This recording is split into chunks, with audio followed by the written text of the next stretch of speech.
नमस्कार दोस्तों, stock market studies में फिर से एक बार आपको स्वागत है।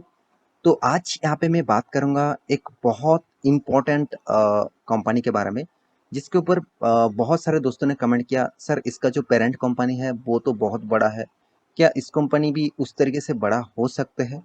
तो इस तरीके से कमेंट जो मतलब देखा जाए तो एक दो दोस्त ने किया है। तो आज मैं उसी के बारे में बात करूँगा। कंपनी का जो नाम है वो L&T फाइनेंस होल्डिंग है, जो L&T ग्रुप के साथ जुड़े हुए कंपनीज है। तो L&T इसका पेरेंट ऑर्गेनाइजेशन है। तो आज मैं बात करूंगा इसी के बारे में, क्योंकि लोगों के मन में बहुत सारे सवाल होते हैं, उस सवाल का जवाब देना मेरा काम है। तो थैंक्स बहुत सारे कमेंट करने के लिए, जितने सारे दोस्तों ने कमेंट किया, और मैं ज़रूर थैंकफुल हूँ उस सारे दोस्तों के ऊपर जो मेरे चैनल देखते रहते हैं और चैनल को सब्सक्राइब भी करके रखे। तो आप भी सब्सक्राइब कर लीजिए इसी तरीके से इन्फॉर्मेशन वीडियोस पाने के लिए। तो चैनल को जरूर सब्सक्राइब करके रखिए। तो चलो देखते हैं आज की इस कंपनी के बारे में। तो सबसे पहली जो पॉइंट्स है, तो आप देखेंगे तो कंपनी का जो पेरेंट ऑर्गेनाइजेशन कौन है? L&T। मतलब आप देखेंगे तो L&T जो लार्सन एंड टुब्रो, आप सभी जानते हैं L&T ग्रुप के ही कंपनी है, और इसका जो पेरेंट ऑर्गेनाइजेशन है वो लार्सन एंड टुब्रो है। देखिए, लोग समझते हैं कंपनी का जो पेरेंट्स ऑर्गेनाइजेशन है, मतलब जो मेन मदर कंपनी है, वो अगर स्ट्रांग हो तो उस कंपनी भी स्ट्रांग हो सकते हैं। ऐसे सोचना गलत भी नहीं है, फिर भी मैं कहूँगा कुछ फिगरेशन आउट के बाद मैं जरूर कहूँगा इस ऐसा सोचना भी गलत है। क्योंकि टाटा ग्रुप के बहुत सारे कंपनीज है, रिलायंस के भी बहुत सारे कंपनीज है, महिंद्रा के भी बहुत सारी कंपनीज है। तो क्या इस सारे कंपनीज के जितने सारे कंपनीज है, सब कंपनी परफॉर्मेंस अच्छा करते हैं, सब कंपनी अच्छा खासा 100% रिटर्न आपको दे चुके हैं? ऐसे बिल्कुल होता नहीं। क्योंकि कुछ कंपनी का परफॉर्मेंस उसका सेक्टर वाइज चलते हैं। क्योंकि कुछ कंपनी का परफॉर्मेंस उसका सेक्टर वाइज, उसका परफॉर्मेंस उसका बिजनेस वाइज चलते हैं। तो मेरे हिसाब से आपको ये सोचकर मतलब खुश नहीं होना चाहिए कि उसका parent organisation Larsen and Toubro है, तो चलो इस कंपनी भी अच्छा खासा काम करेगा, तो इसके ऊपर भी मैं निवेश कर देता हूँ। ऐसे बिल्कुल मत सोचिएगा, ऐसे आप गलत जा सकते हैं। देखिए, कंपनी का मैं चार्ट पैटर्न डायरेक्ट आपको मैक्सिमम दिखा देता हूँ। क्यों दिखा रहा हूँ? आप कहेंगे सर 6 मंथ में कंपनी का तो उतना खास परफॉर्मेंस नहीं हुआ, 1 साल में तो करीबन 21% तक लॉसेस दिया, और साथ ही साथ 5 साल में भी कंपनी तो 38% लॉसेस दिया, और मैक्सिमम चार्ट पैटर्न आप देखेंगे तो 63% लॉसेस दिया। तो अराउंड आप देखेंगे तो 63% तक कंपनी आपको लॉसेस दिया। तो इसका मतलब क्या आप कहेंगे क्या सर इस कंपनी में फ्यूचर बनेगा? क्या अभी तो कंपनी, आप कह रहे थे सर जब जब कंपनी लो लेवल में आए, जब कंपनी के ऊपर डिस्काउंट में माल मिले तब कंपनी के ऊपर निवेश करना, क्या अभी सही टाइम है निवेश करने का? तो चलो मैं कुछ एग्जांपल के हिसाब से आपको बताऊंगा। तो सबसे पहले, जितने सारे इंस्टीट्यूशन ने इस कंपनी के ऊपर एक टारगेट रखा है, तो आप टारगेट लेकर काम करते हैं, आप कोई भी न्यूज देकर काम करते हैं, तो आपके लिए ये दो न्यूज बहुत अच्छा होगा। क्यों? चलो मैं उसके ऊपर भी बात कर लेता हूँ। तो यहाँ पे देखिए, कुछ ब्रोकर्स ब्रोकर्स क्या क्या दे रहे हैं? कॉल दे रहे हैं। मतलब कुछ ब्रोकर्स हमेशा कॉल देते रहते हैं। तो मैं हमेशा आपको बताता रहता हूँ, कोई भी ब्रोकर्स के, कोई भी न्यूज चैनल के कॉल्स आप एक बार देख रहे हैं, मतलब उसके ऊपर आप रिसर्च करके ही निवेश करना। आप उसको कॉल देख के डायरेक्ट उछल मत जाना कि चलो वो तो टारगेट दे रहा है इतना, तो चलो अगर इतना टारगेट चला जाएगा तो मेरा तो जबरदस्त प्रॉफिट हो जाएगा, 70 to 80% मुझे रिटर्न मिल जाएगा, तो मैं तो बहुत अच्छा खासा कमा पाऊंगा, चलो मैं 1-2 लाख रुपया निवेश कर ही देता हूँ। ऐसे सोचकर बिल्कुल नहीं चलते। ऐसे सोचकर अगर हो जाता तो हर कोई प्रॉफिट कमा लेते, क्योंकि न्यूज चैनल का काम ही ऐसे होते हैं। कोई भी स्टॉक को आगे ले जाने के लिए, कोई भी स्टॉक को गिराने के लिए एक ही न्यूज काफ़ी है। क्योंकि लोग ज़्यादातर जानते हैं, न्यूज को फॉलो करके लोग ट्रेडिंग करते हैं, न्यूज को फॉलो करके करते लोग इन्वेस्ट करते हैं। तो बहुत सारे इन्फॉर्मेशन दिया जाता है। देखिए, मेरे मकसद हमेशा है आपको अच्छा खासा स्टॉक के बारे में जानकारी देना।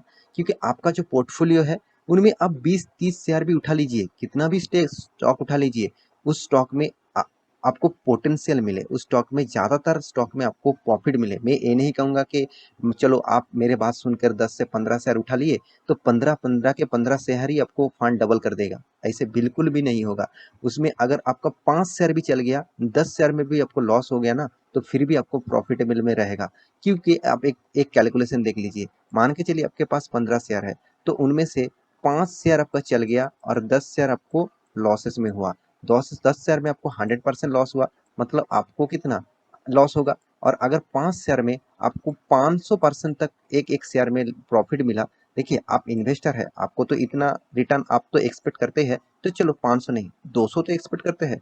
तो फिर भी देखिए आपको एवरेज जो रिटर्न और रेशियो लॉसेस का जो रेशियोज है वो भी आपको न्यूट्रल में आ जाएगा। तो इस बात को भी आपको समझना पड़ेगा। तो देखिए मैं हमेशा टारगेट रखता हूँ बहुत बड़ा। मुझे 5 गुना जब तक प्रॉफिट नहीं मिलता, मैं उस तरीके से कंपनी के ऊपर, देखिए 5 गुना होने के बाद भी मैं उस कंपनी को सेल आउट नहीं करता। मैं उसके ऊपर देखता हूँ कि और जाने का पॉसिबिलिटी कितना है, और उस कंपनी किस तरीके से बिजनेस कर रहे हैं और कितना आगे जा सकता है। देखिए कंपनी जितना आगे जाएगा उतना ही हमारा इन्वेस्टमेंट भी आगे जाएगा, उतना प्रॉफिट भी हमारा होगा। तो यहाँ पे ज़्यादातर बात करूँ तो ब्रोकर ने जो टारगेट रखा वो टारगेट आप मानेंगे कि नहीं मानेंगे वो अलग बात है। यहाँ पे देख सकते हैं कंपनी का जो करंट प्राइस है अराउंड 76 75 इस तरीके से कुछ प्राइस रेंज में चल रहा है, तो थोड़ा सा चेंजिंग होता रहता है। तो कंपनी का टारगेट कितना रखे गए है 110। तो इसका 110 को टारगेट रखा है, तो कुछ न्यूज चैनल के माध्यम से इसको बताया जा रहा है। तो दूसरे कंपनी ने भी इसको टारगेट रखा, जैसे आप देख सकते हैं कौन सा कंपनी, एल के पी सिक्योरिटीज। कुछ सिक्योरिटीज कंपनीज होते हैं, कुछ ब्रोकर कंपनी होते हैं, कुछ फाइनेंशियल कंपनीज होते हैं जिस इस कंपनी को टारगेट रखते हैं। तो L N T finance holding के ऊपर टारगेट रखा है, और टारगेट कितना, यहाँ पे भी 110 का टारगेट है। तो यहाँ पे 110 का टारगेट, वहाँ पे भी 110 का टारगेट। तो ज़्यादातर देखा जाए तो 110 का टारगेट रखा गया है। तो देखिए मैं एक चीज़ आपको सिखाता हूँ हमेशा, कि स्टॉक मार्केट में इन्वेस्टमेंट करना कोई मतलब कोई आसान आसान काम नहीं है। और ये भी मैं कहूँगा, और आप ठंडे दिमाग में सोचेंगे, आप कैजुअली सोचेंगे, तो एक अच्छा खासा इन्वेस्टर भी आप बन पाएंगे। क्योंकि देखिए स्टॉक के नाम देखकर ही आपको सबसे पहले समझना पड़ेगा इसका जितने सारे कंपटीटर है वो उसको टक्कर दे पाएंगे कि नहीं पाएंगे। तो चलो उसके ऊपर भी बात कर लेता हूँ। तो सबसे पहले मैं देखिए कंपनी का कंपैरिजन में आ गया, जितने सारे इसका कंपटीटर है उसके ऊपर आ चुका हूँ।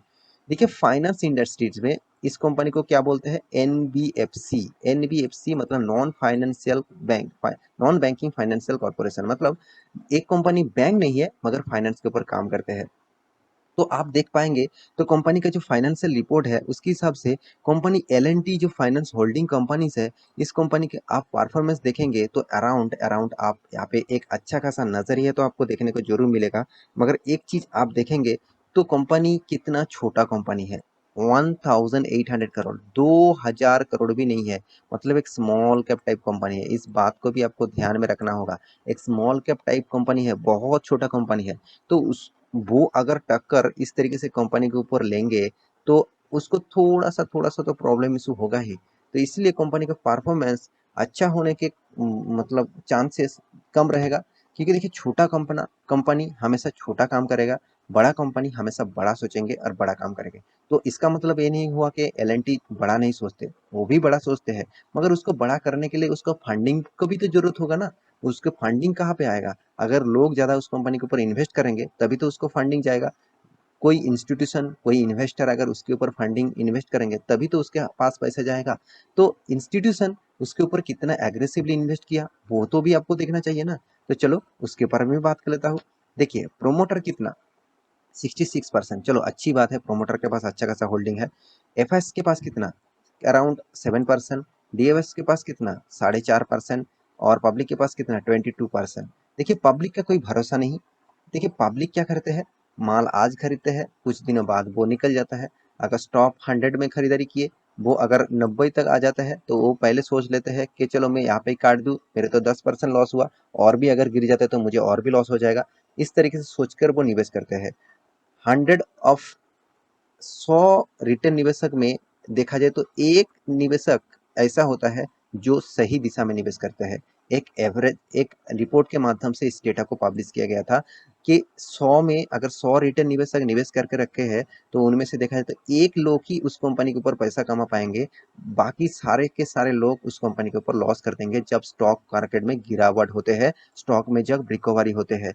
तो यही चीज आपको समझना पड़ेगा, आप कौन सा कंपनी के ऊपर निवेश कर रहे हैं, वो कंपनी कितना पोटेंशियल है, और कोई कंपनी फ्यूचर में कितना ग्रोथ कर सकते हैं। मैं इस कंपनी के बारे में सिर्फ एक ही चीज कहूंगा, कंपनी का परफॉर्मेंस आपको अच्छा खासा जरूर दिखेगा, कंपनी कोशिश जरूर कर रहा है अच्छा खासा आगे जाने के लिए। और एल जैसे कंपनी के साथ जुड़े हुए कंपनी है, तो एक एक पॉसिबिलिटी है कंपनी आगे जाने के लिए। तो आप इस कंपनी के ऊपर फोकस जरूर रखिएगा। हाँ, मैं रिक्वेस्ट जरूर करूंगा, इस तरीके से जो टारगेट दिया जाता है, इस तरीके से टारगेट को आप मत फॉलो करिए, क्योंकि इस तरीके से टारगेट को मैं फॉलो करने के लिए इसीलिए ना कर रहा हूँ क्योंकि इसका कोई ऐसे स्टॉप लॉस नहीं है। इसका कोई टारगेट तो दिया जाता है, कौन सा पीरियड को टाइम, मतलब कौन सा टाइम पीरियड के अंदर इसका टारगेट होगा, और साथ ही साथ इसका एसएल मतलब स्टॉप लॉस कहाँ रखेंगे। अगर स्टॉक में गिरावट होते हैं तो आप एसएल कहाँ पे रखेंगे, इसका भी कोई अंदाजा यहाँ पे नहीं दिया जाता है।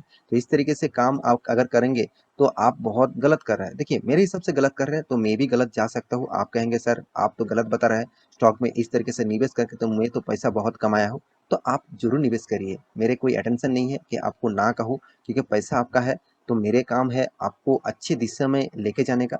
तो आप उस दिशा में जाना चाहते हैं तो मेरे साथ कंटिन्यू करिए। अगर मेरे बाद आपको अच्छा नहीं लगता है तो आप एग्जिट भी हो सकते हैं।